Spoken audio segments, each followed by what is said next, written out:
열왕기상 13장 1절부터 19절 말씀입니다.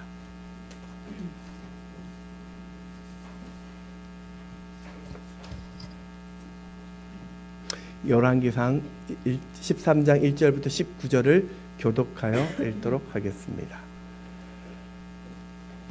보라, 그때 하나님의 사람이 여호와의 말씀으로 말미암아 유다에서부터 베델에 이르니 마침 여로보암이 제단 곁에 서서 분향하는지라.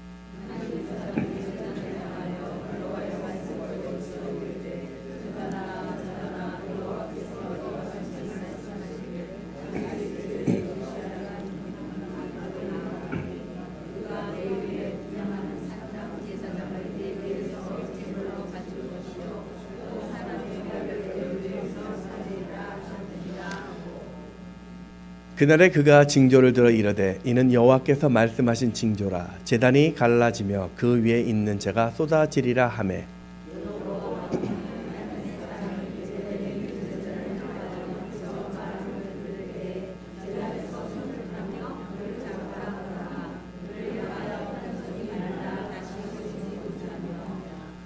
하나님의 사람이 여호와의 말씀으로 보인 징조대로 제단이 갈라지며 재가 제단에서 쏟아진지라.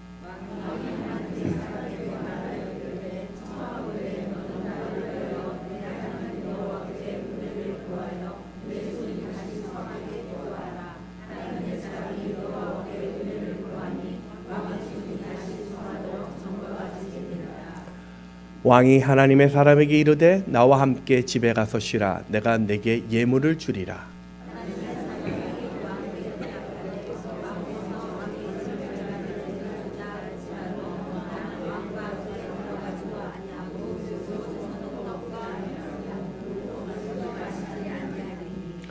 이는 곧 여호와의 말씀이 내게 명령하여 이르시기를 떡도 먹지 말며 물도 마시지 말고 왔던 길로 되돌아가지 말라 하셨음이니이다 하고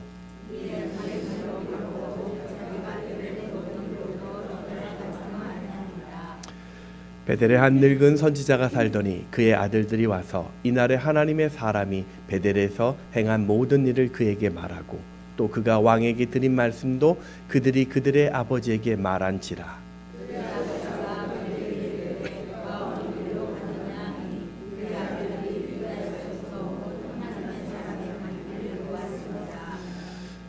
그가 그의 아들들에게 이르되 나를 위하여 나귀의 안장을 지우라. 그들이 나귀의 안장을 지우니 그가 타고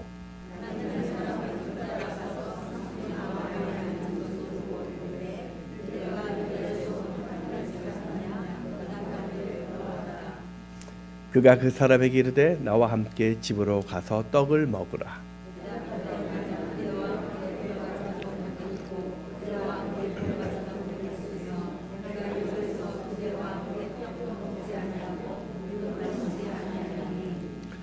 이는 여호와의 말씀이 내게 이르시기를 내가 거기서 떡도 먹지 말고 물도 마시지 말며 또 내가 오던 길로 되돌아가지도 말라 하셨음이로다.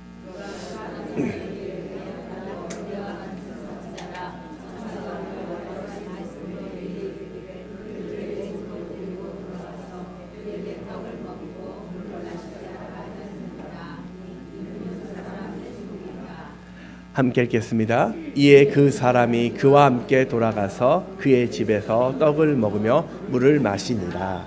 아멘.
네, 오늘 오신 여러분 환영하고 또 축복합니다. 우리 옆에 계신 분들과 인사하겠습니다. 하나님은 당신을 너무 사랑하십니다. 앞뒤로 해주십시오.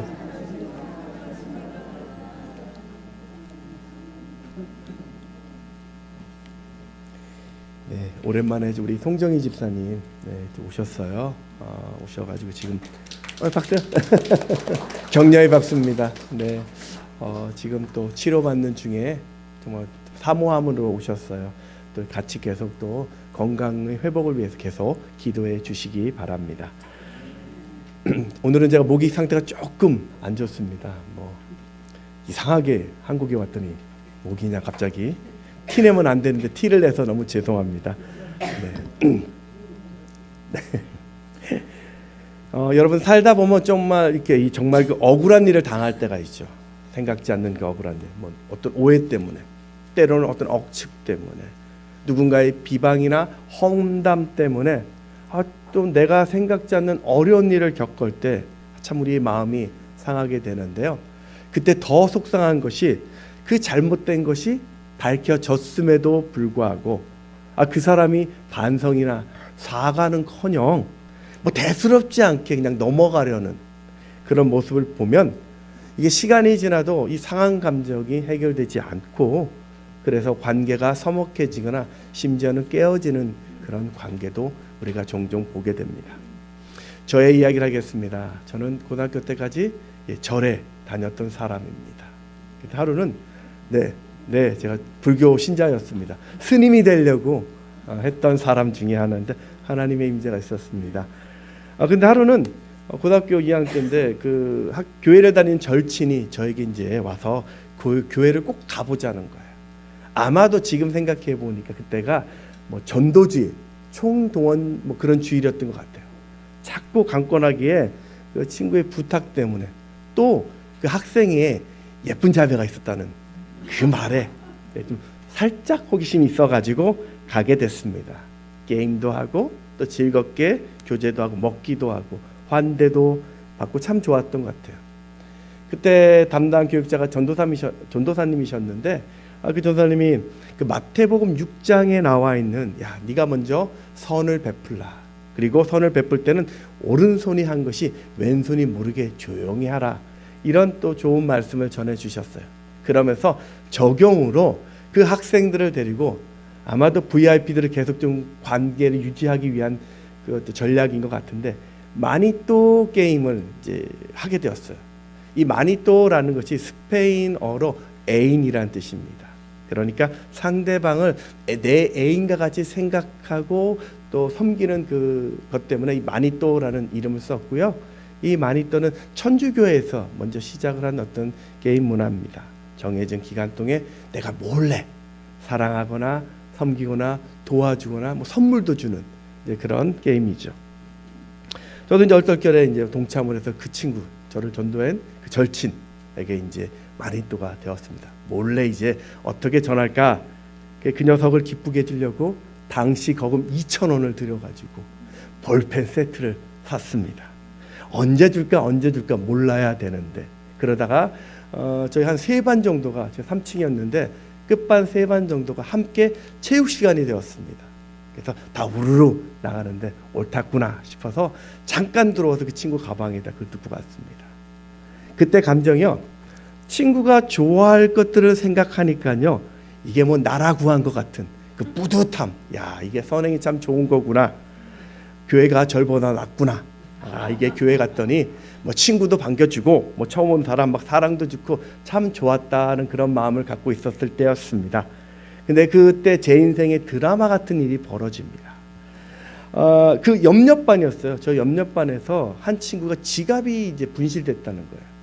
분실됐는데 난리가 났는데 어떤 누가 제가 몰래 저의 반에 들어갔는데도 불구하고 그 학교 지금 몰래 혼자 들어가는 것을 목격했다라고 제보를 했습니다. 제가 그 제보를 받았던 학주쌤이요. 학령 주임 선생님이 저를 이 학생부실로 호출을 했습니다. 제가 2학년 때 처음으로 학생부실을 가보았던 것 같아요. 가자마자 선생님께서 하셨던 말씀이 내가 너일 줄 알았다. 일단 맞고 보자. 그래서 그냥 가서 이제 맞기 시작했어요. 저희 때만 해도 그런 구타가 좀 허용이 되었던 시대였어요. 마니또로 나라를 구한 그 성취감에 취했던 제가요, 영문도 모르고 맞았어요. 나중에는 자초지종을 다 설명하고 선물을 그 친구의 그 가방까지 조사한 후에 제가 아니라는 것이 밝혀졌는데요. 선생님이 뭐라고 말씀하셨냐면 저보고 너는 그럴 놈이다. 내가 지켜볼 것이다. 라고 이야기 저를 돌려보내주셨어요. 친구의 간절함 때문에 교회 간 것이고 전도사님 말씀에 감동을 받아가지고 사비를 들여서 친구를 섬긴 것뿐인데요. 돌아온 것이요, 억울하게 맞았고요, 도둑으로 몰렸고요, 심지어는 지금까지도 그 선생님 저에게 사과한 적이 없었던 거예요. 뭐 지금 돌아가셨는지 어떤지 모르겠지만요. 그때 제 마음이 어떤 마음이었냐면, 야, 부처님이 노하셨다. 딱 그거였어요. 부처님이 노하셨다. 내가 교회 가는 게 아니었어. 예. 지금도 뭐 마태복음 6장 3절에 이 말씀, 너가 구제할 때 오른손이 하는 것을 왼손이 모르게 하라는 이 말씀을 볼 때마다 그때의 그 불편한, 또 지금은 뭐 추억이지만 그 사건들이 새록새록 생각이 나곤 합니다. 여러분, 내가 선한 의도로 섬겼는데 뜻하지 않는 부당함을 당했을 때요, 내가 열심히 노력했는데 그 열매를 누군가가 가로챘을 때요, 내가 기쁨으로 섬겼는데 돌아오는 것이 오히려 화나 비난을 당할 때, 이건 누구라도 억울합니다. 이런 억울함이 우리의 마음에 상한 감정으로 자리 잡게 되는 것입니다. 우리 옆에 계신 분들과 다시 한번 인사해 보십시오. 당신은 제가 믿습니다.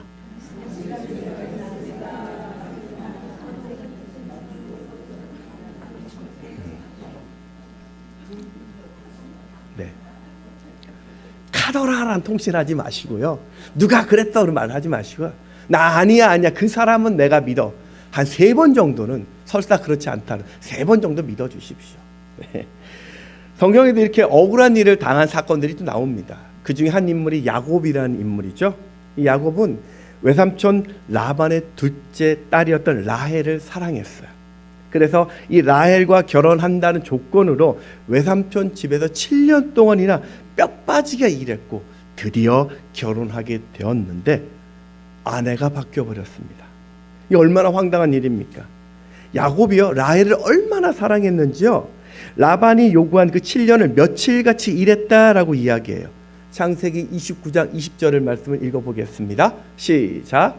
야곱이 라헬을 위하여 7년 동안 라반을 섬겼으나 그를 사랑하는 까닭에 7년을 며칠같이 여겼더라. 그렇게 한 여자만 바라보면서 열심히 일을 해서 값을 다 치렀는데 첫날 밤에 아내가 바뀐 겁니다. 뜻하지 않게 그 라헬의 첫째 언니였죠, 레아가 들어왔습니다. 삼촌에서 찾아가서 흥분한 목소리로 왜 나를 속였냐고, 이거 사기 결혼이라고 신고하겠다고 아마 그랬을 것입니다. 그런데 삼촌이 뭐라고 이야기하냐면요, 그게 전통이래요. 자, 26절을 같이 한번 볼까요? 라반이 이르되 언니보다 아우를 먼저 주는 것은 우리 지방에서 하지 아니하는 바이라. 그래서 내가 진짜 라헬을 줄 테니까 다시 7년을 더 일하라고 제안을 합니다. 이게 말이 됩니까? 정말 전통이라면요, 결혼 전에 말해주던지요, 아니면 적어도 결혼 당일에는 신부가 레아로 바뀌었다고 말해주어야 하잖아요. 외삼촌인데요. 야곱의 입장에서 이게 얼마나 억울한 일일까요? 근데 여러분, 우리는 어떻습니까? 여러분, 성경 말씀에 보면 네가 하나님 말씀에 순종하면 형통할 것이다, 하나님 말씀에 불순종하면 저주를 받을 것이다, 우리가 늘 많이 듣던 말씀, 또 우리가 또 전해주는 말씀 아니겠습니까? 맞습니다. 신명기 28장에 보면 분명히 이것은 하나님의 약속이고 말씀입니다. 내가 믿음으로 순종했더니 하나님께서 내게 넘치는 은혜를 주셨습니다. 분명히 진리입니다.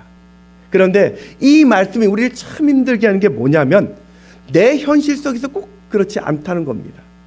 내가 믿음으로 하나님의 길을 선택했는데 복이 아니라 그것 때문에 손해가 올 때, 낙심이나 고통이 오고 이해되지 않는 아픔을 겪을 때가 있더라는 겁니다. 여러분, 이렇게 우리가 믿는 말씀이 우리의 현실과 다를 때, 그렇게 엉뚱한 말씀이 된다면 내가 믿음을 지켰는데 그때 당하는 억울함이 있다면 우리는 이것을 어떻게 바라보아야 할까요? 두 가지로 살펴보려고 하는데요. 그 첫 번째는 그래도 순종이 우선이라는 겁니다. 솔로몬이 죽고 오늘 본문에 보면 르호보암 왕이 되었을 때 백성들이 지난 왕 때 너무 솔로몬 때 그 성전 건축 때문에 세금을 많이 거두었다고 세금을 좀 감면해 달라고 요청을 합니다. 그랬더니 르호보암 왕이 그 백성의 이야기를 거절합니다. 그래서 12지파 중에서 두 지파를 제외하고 10지파 사람들이 나라를 세워서 이스라엘이 남과 북으로 나뉘게 됩니다. 지금 이곳은 북이스라엘의 여로보암이 왕이 된 이야기입니다. 문제는 절기가 되면 이스라엘에 있었던 10지파 사람들이 남쪽 예루살렘에 있는 그 성전을 찾아서 제사를 하러 가야 된다는 것입니다. 그러니 왕의 입장에선 매번 절기 때마다 자신의 나라의 백성들이 모든 백성들이 그 움직이는 그 모습을 보니 나라의 어떤 왕권이 약화될 것이 분명해서 베델과 단에 금송아지를 만들고 야 하나님이 여기서도 제사 드리면 다 받아주실 거야 라고 홍보를 하고 있었습니다. 바로 그것이 오늘 본문의 배경입니다. 오늘 본문에는 이때 하나님께서 남유다에 있는 하나님의 사람을 지금 그곳으로 파송을 합니다. 1절을 같이 한번 읽습니다. 시작.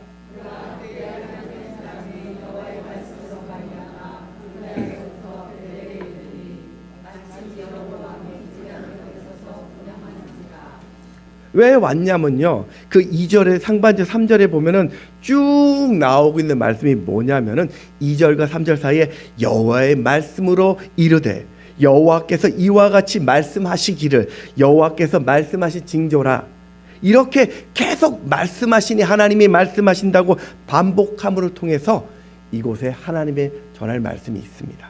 그 말씀이 무엇입니까? 앞으로 이곳에 요시야라는 왕이 와서 이 제단에 사람의 뼈를 불사를 것입니다. 민수기 19장에 보면 사람의 시체를 만지는 것은요 부정한 일입니다. 그 일주일 동안 정결 예식을 취해야 돼요. 그러니까 단위의 사람의 제사를 드린다는 이 말은요, 지금 이 단은 하나님으로부터 저주받은 잔입니다 라는 이야기입니다.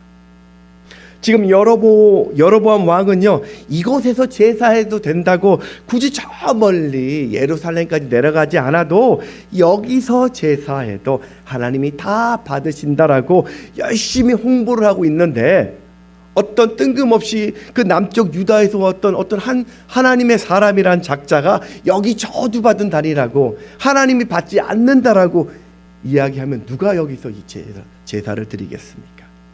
왕의 입장에서는 이건 용납할 수 없는 일입니다. 그래서 이 하나님의 사람을 체포하라고 명령을 하는데, 그때 여로보암 이 손이 이상하게 되는 것을 느낍니다. 4절을 같이 한번 읽습니다. 시작.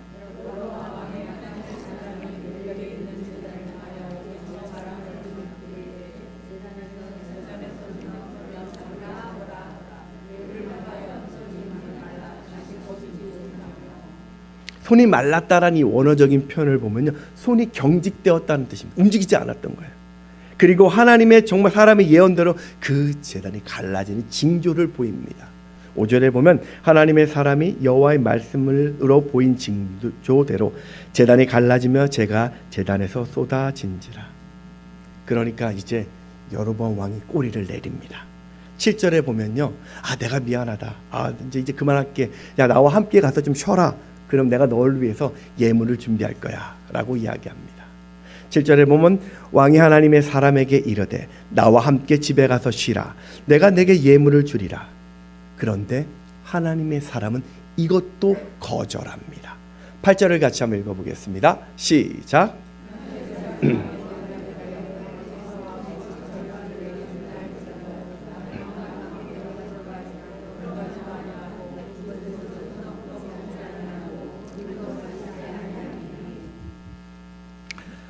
지금 하나님의 사람은 남쪽 유다에서 혼자 왔습니다.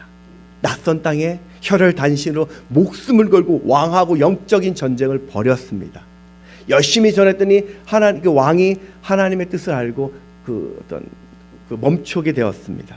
그리고 이제 왕이 좀 내가 음식을 줄 테니 너 피곤하지? 내가 쉴 장소를 제공해 준다고 이야기할 때 여러분 이것을 받는다고 큰 문제가 될까요? 이미 다 끝난 일이고 이 사람은 돌아갈 일만 남았는데 그때 내가 호의를 받는다고 이게 죄가 될까요? 오히려 받지 않는 것이 예의를 또 범하는 것, 무례한 것 아니겠습니까? 게다가 왕의 호의를 받는다라는 것은 사람들에게 이 왕이 지금 선지자뿐만 아니라 하나님을 섬기고 있구나라는 것도 보여줄 수 있잖아요. 그런데도 이 하나님의 사람은요 단호히 먹는 것조차도 거부합니다. 왜일까요? 9절에 보면 이렇게 이야기합니다. 이는 곧 여호와의 말씀이 내게 명령하여 이르기를 떡도 먹지 말며 물도 마시지 말고 왔던 길로 되돌아가지 말라 하셨음이니이다 하고, 그러니까 이 하나님의 사람의 모든 그 시작과 중심은요 여호와께서 말씀하셨으니까, 하나님이 말씀하셨으니까 여호와가 말씀하셨습니다 이거였습니다. 그 상황의 근거가 하나님의 말씀이었다라는 겁니다. 여러분 우리가 살면서 종종 놓치는 것이 이것 아니겠습니까? 내 안에 하나님의 말씀이 있다는 것을 우리는 종종 잊어버립니다. 어떤 위급한 상황이 온다 할지라도 그 상황을 뛰어넘는 하나님의 말씀이 내 안에 있다는 거예요. 비록 내가 지금 가진 게 부족하고 배움이 조금 약하고 또 잘 풀리지 않는 상황이라 할지라도 여전히 내 손 안에는 하나님의 말씀이 쥐어져 있다는 것을 내가 믿는다면, 그렇게 그 말씀을 붙잡는다면 나를 해치려는 그 손이 마비되는 하나님의 능력을 볼 수 있다는 것이 오늘 성경이 우리에게 이야기하고 있습니다. 여러분 이게 예수 믿는 자의 모습이라는 거예요. 사실요 지금 이 하나님의 사람의 이 예언은요 요시야 왕 때, 그러니까 그때로부터 300년 후에 일어난 일입니다. 지금 당장 일어나는 것이 아닙니다. 예언을 전한 사람도 낯선 사람이에요. 그리고 그 예언은 지금 저주의 예언입니다. 그러면 어떻게 이 사람이 말한 이야기를 하나님의 말씀이라고 사람들이 믿을 수 있겠습니까? 바로 그 말씀을 전하는 그 사람의 태도였습니다. 그래서 하나님이 이 하나님의 사람에게 너는 거기 가서 떡도 먹지 말고 물도 먹지 말고 왔던 길로도 가지 말라, 선물도 받지 말라라고 이야기를 한 겁니다. 이게 잘못됐다라는 것이 아니라 이것을 통하여 저 사람이 하나님의 말씀에 순종하는 저 모습을 보고 저 사람의 이야기가 하나님의 말씀이었구나, 그것을 보여주기 위함이었습니다. 여러분 만약에요 제가 이렇게 하나님 앞에 여러분 거룩히 사십시오, 이 땅 교회뿐만 아니라 삶의 자리 속에서도 하나님과 동행하십시오, 하나님 앞에 정결하게 사십시오 라고 이야기를 하고 저를 잠실에서 주일 오후에 봤다라고 가정을 한번 해보십시오. 근데 그때 제 모습이 좀 캐주얼한 그런 모습이 아니에요. 조금 더 자유로운 모습이었습니다. 제가요 딱 반팔을 입었는데 반팔 안에 나온 게 용문신이 쫙 그려져 있고요. 제가 목걸이에 금 쇠사슬 목걸이를 치렁치렁 차고요. 피어싱을 하고요. 또 제가 껌을 짝짝 씹고 담배를 피우면서 상욕을 하면서 뭔가 도박을 하고 있다라면, 그런 모습을 본다라면 여러분 지금 제가 여기서 전하는 이 말씀을 하나님의 말씀으로 100% 신뢰하시겠습니까? 네, 아니요가 맞습니다. 아멘 해주시면 감사한데 그렇지 않죠. 알고 봤더니 양 목사 가짜야, 나가봤더니 말과 행동이 달라, 입만 열면 뻥이야. 오늘 하나님의 사람도요 자신이 충분히 누릴 수 있었음에도 불구하고 철저히 그 말씀에 순종함으로써 내가 전한 이 말씀이 내 말이 아니라 하나님의 말씀이라는 것은 그 신실함을 지금 증거하고 있는 것입니다. 오늘날 이 한국 교회의 심각성은요 이 순종의 문제로부터 시작되고 있습니다. 결과와 상관없이 진리의 이 하나님의 말씀에 대한 절대적인 순종보다는 축복과 성공이 보장된 순종만을 원합니다. 최소한 하나님 내게 뭔가 보장이 되는 순종이 아니라면 하나님의 이 말씀 부담스럽습니다. 내게 주신 이 말씀이 내 삶에 과하다고 생각하면, 불편하다라고 생각하면 어느 순간 우리는 그 말씀에 적게 마땅한 타협과 선을 거리를 두기 시작합니다.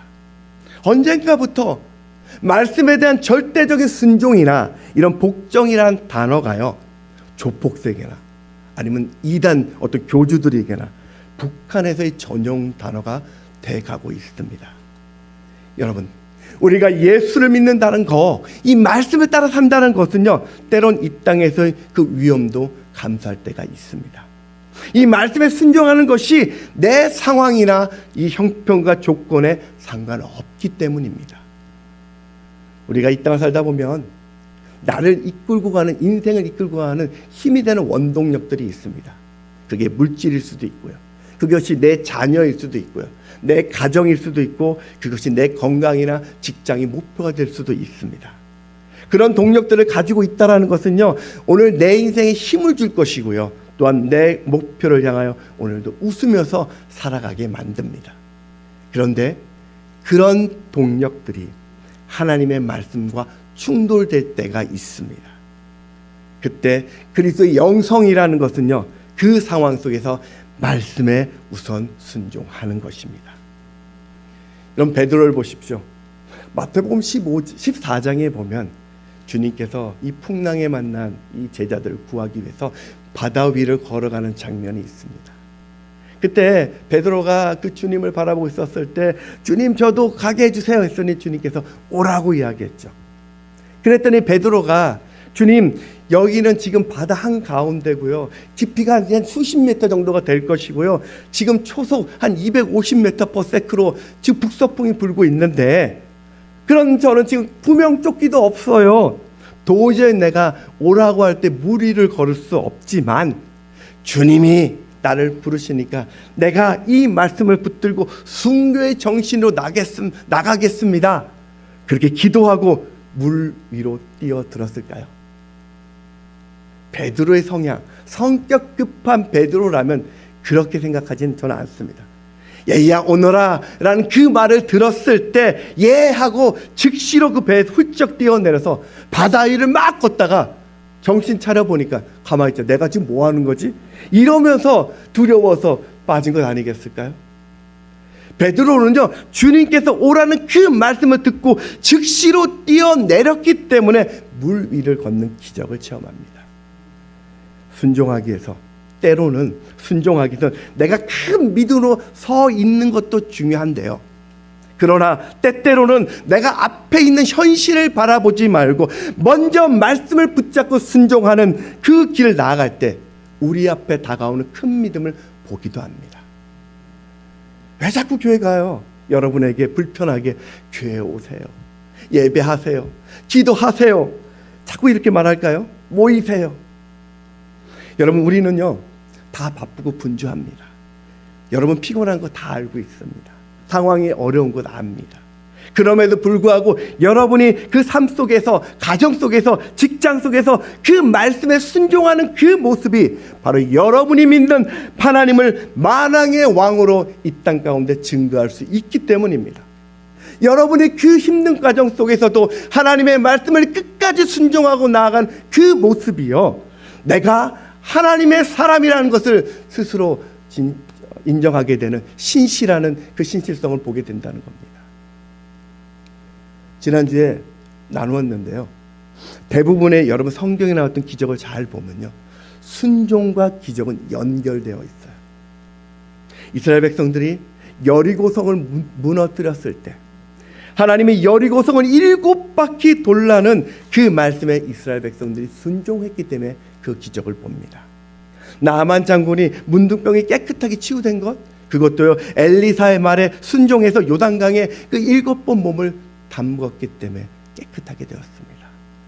예수님의 첫 번째 기적, 물이 변하여 포도주가 되는 그 기적도요, 물을 채워 연회장에 가져다 주라는 주님의 말씀에 순종했기 때문에 일어난 기적입니다. 여러분, 그 말을 조련하고 훈련시킨 사람 보면 이 명말을 선택하는 기준이 있다고 합니다. 여러 가지 기준이 있을 수 있는데요, 뭐 혈통도 따지고 뭐 여러 가지 따지겠죠. 그런데 훈련한 말들을 막 훈련시키고 나서 때때로는요 물을 먹이지 않는데요. 물을 먹이지 않고 좀 갈증이 있게끔 만든 다음에 이 말들을 물가로 데려간다고 합니다. 그러면 목마른 말들이요, 그 물가를 위해서 막 달려가요. 그때 조련했던 조련사가요, 멈추란 휘슬을 분다고 합니다. 그때 보면은 그 휘슬을 들었을 때 그래도 물가로 계속 달려간 말도 있는가 하면, 또 어떤 말들은요, 그 휘슬을 소리를 듣고요, 멈추는 말도 있답니다. 그 멈추는 말이요, 그 순종한 말이요, 명마가 된다고 합니다. 아무리 혈통이 좋고요, 덩치가 크고 좋고 잘 달리는 말이라 할지라도 그 명마의 단 하나의 기준은요, 순종입니다. 여러분, 하나님이 쓰시는 우리 인생, 명품이 되는 우리 인생도요, 딱 하나입니다. 내 상황을 뛰어넘어 하나님의 말씀에 힘써 순종하는 자입니다. 여러분, 하나님은요, 하나님 여러분을 향한 최고의 인생을 지금 계획하고 계십니다. 그러니 순종하는 척이 아니라 진짜 말씀에 크게 힘써 순종하시기 바랍니다. 우리가 기적은 만들 수는 없어요. 능력은 없습니다. 하지만 우리가 그 말씀에 순종했을 때 여러분 앞에 하나님의 기적을 보게 될 것입니다. 두 번째는요, 말씀은 반드시 이루어진다는 것입니다. 오늘 이 멋진 하나님의 사람 앞에 뜻하지 않는 사건이 벌어집니다. 11절에 보면 베델에 살던 한 늙은 선지자가 베델 신전에서 일어난 일을 듣고 부랴부랴 나귀를 타고 하나님의 사람을 만나러 갑니다. 만났어요. 만나가지고, 야, 참 너 수고했다. 우리 집에 가서 좀 떡을 먹고 좀 쉬었다 가라 라고 제안하죠. 하나님의 사람은 이번에도 그 제안을 거부합니다. 우리 16절과 17절을 같이 한번 읽어보겠습니다. 시작.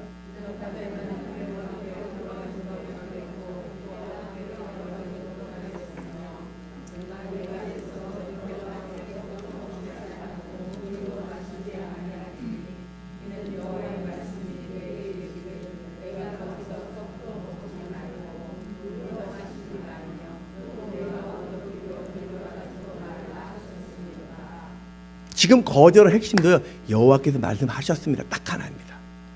그런데요, 이 늙은 선지자가요, 여호와의 말씀을 빙자해서 하나님의 사람을 속여버립니다. 18절을 같이 한번 읽습니다. 시작.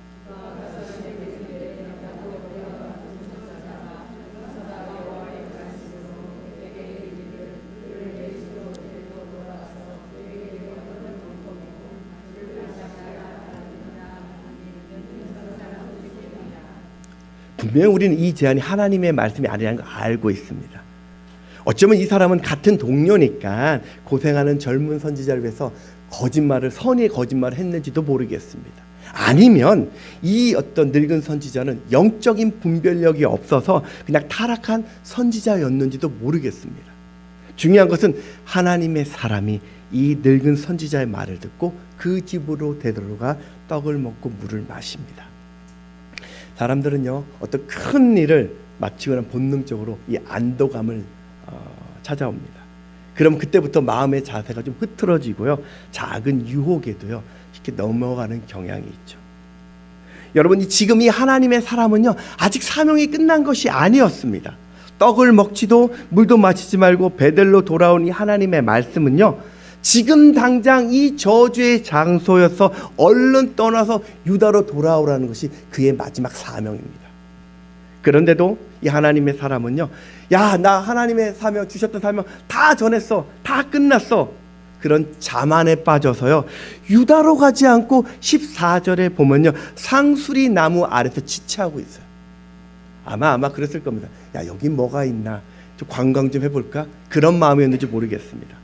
거기다가 늙은 선지자의 호의를 거부하는 것이 아마 예의가 아니라는 자신의 생각이 들어가기 시작합니다. 결정적으로 하나님이 말씀하셨다라고 하니까 자기가, 선지자인 자기가 기도해보지 않고, 아, 그렇습니까? 라고 흔쾌히 그 제안에 수락해버립니다. 결국 그는 하나님의 심판으로 길거리에 버려져 죽게 됩니다. 26절에 보면 그 사람을 길에서 데리고 돌아간 선지자의 말을 듣고 말하되, 이는 여호와의 말씀을 어긴 하나님의 사람이로다. 여호와께서 그에게 하신 말씀과 같이 여호와께서 그를 사자에게 넘기심에 사자가 그를 찢어 죽였도다 하고. 여러분, 이 상황을 여러분은 어떻게 받아들이실 수 있습니까? 우상의 순거지에 그 우상의 본거진 베델에 가서 목숨을 걸고 철저하게 하나님의 말씀을 선포했습니다.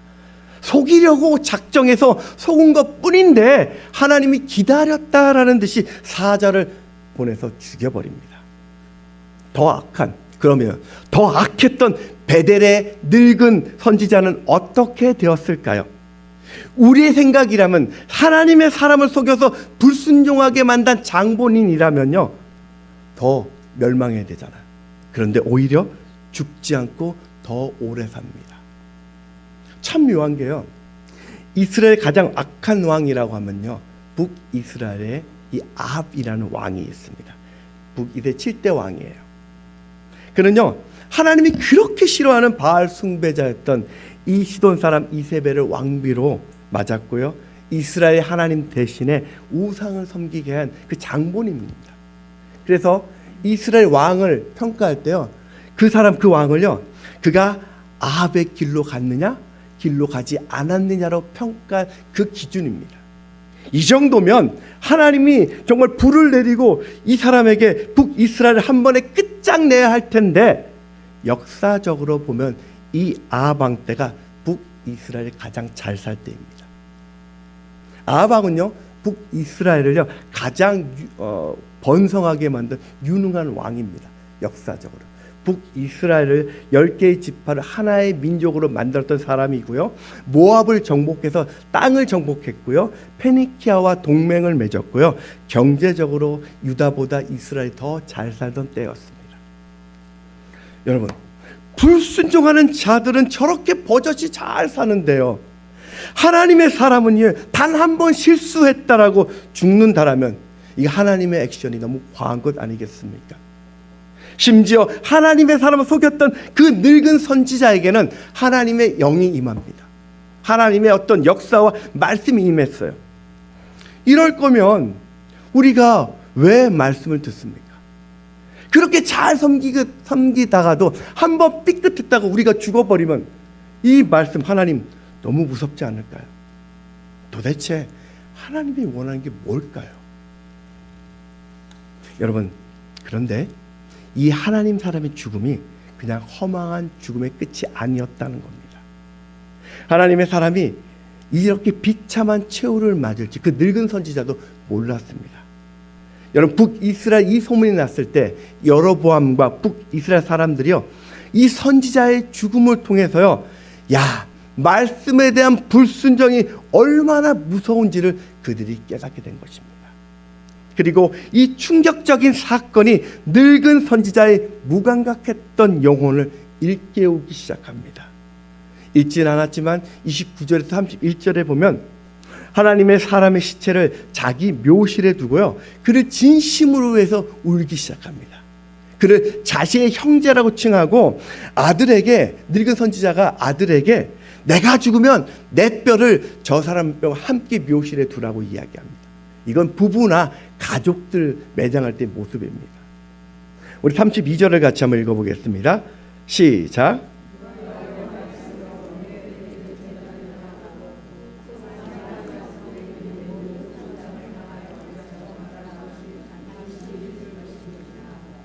그리고 이 선언이요, 300년 후 요시아 때 정확히 완성됩니다.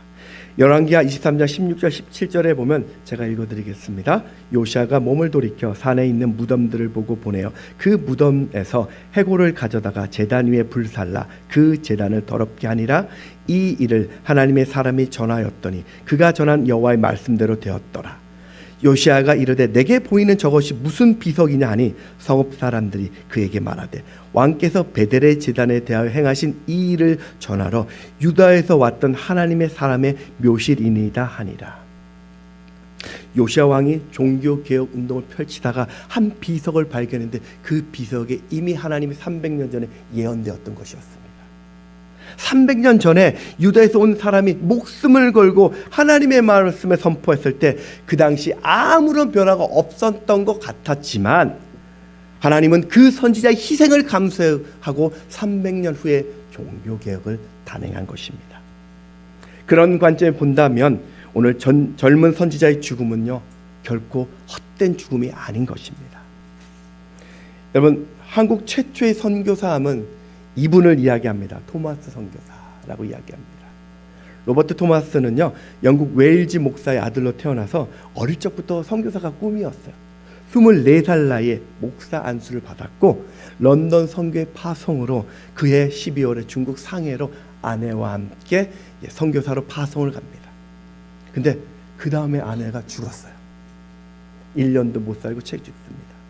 토마스 선교사가요, 나는 단지 복음을 전하러 온 것뿐인데 왜 이런 고통이 임하냐고 방황을 하다가요, 조선 땅에 그리스도인이 없다란 그 이야기를 듣고 갑자기 하나님께서 그 마음에 불이 임하게 하였습니다. 그리고 1866년 미국 상선 제너럴 셔먼호를 타고 대동강으로 와서 복음을 전하려다가 흥선대원군의 세국 정책으로 배가 정박도 하지 못하고 불에 타 버리죠. 겨우 이 선교사님이 대동강변으로 도망쳐 왔는데 그 강변에서 순교를 당하죠. 끝입니다. 어떻게 보면 좀 안타깝지 않습니까? 그런데 토마스 선교사가 죽을 때 한 행동이 하나 있었습니다. 자신이 가져온 성경책을 붙잡고 기도를 합니다. 하나님, 이 사람이 하나님을 알지 못해서 그렇습니다. 저 사람들의 죄를 용서해 주시고 조선 땅에 뿌려진 이 복음의 씨앗이 헛되지 않게 하여 주옵소서. 내 영혼을 받아 주시옵소서. 그리고 자신을 죽이던 이 박충권이라는 그 포졸에게 성경을 건네줬는데 이 박충권이 성경을 받지 않았대. 거절했대. 그리고 죽습니다. 우리가 볼 때 토마스 선교사의 어떤 선교는요, 완전한 실패입니다. 그런데 여러분, 하나님의 일은 그때부터 시작됩니다. 이 박충건의 사람이 집에 가다가, 아니 도대체 그 서양 그 양코놈은 도대체 그게 뭐길래 죽으면서까지 내게 주려고 했을까? 도대체 그 책이 뭐야? 너무나 궁금해지더래요. 그래서 다시 가서 그 강가에서 성경책을 주워서 읽기 시작합니다. 그리고 그 성경을 읽고 예수를 믿게 되었고요. 훗날 평양 그 장대현 교회 장로가 되어서 평양 대부흥 운동의 기초로서 또 헌신하고 복음을 심는데 앞장선 인물이 되었습니다. 토마스 선교사, 단 한 번 제대로 복음도 전하지 못했고 그저 성경책 하나 전달해 준 것이 전부였는데 하나님은 그의 인생을, 그의 순교를 결코 헛된 것으로 만들지 않았습니다. 여러분, 오늘 우리를 향한 하나님의 위대한 역사는 이미 시작되었습니다. 하나님의 말씀은요, 어떤 상황 속에서도 반드시 성취될 것입니다. 그러니 아무리 작고 아무리 사소한 일이라도 끝까지 말씀이 나와 함께 있다는 것을 믿으시기 바랍니다. 말씀을 정리하겠습니다. 열왕기상 13장의 오늘 이 이야기는 말씀에 대한 순종이, 그 약속이 무엇인지를 우리에게 보여주는 사건입니다. 우리는요, 무엇을 먹을까 또 무엇을 마실까를 염려하는 존재가 아닙니다. 우리의 미래는요, 다 하나님 손에 있습니다. 우리를 향한 하나님의 말씀은요, 반드시 이루어집니다. 그러니 오늘 내 앞길이 막혀도 하나님은 여전히 살아계신다는 사실을 믿으시면서 그 어떤 상황 속에서도 순종하시기 바랍니다. 말씀을 믿고 나아갈 때요, 오늘 여러분 인생에 새로운 기회가 열릴 것입니다. 여러분이 그 말씀을 붙잡을 때마다 하나님은 여러분의 생각을 뛰어넘는 놀라운 일을 보여주실 것입니다.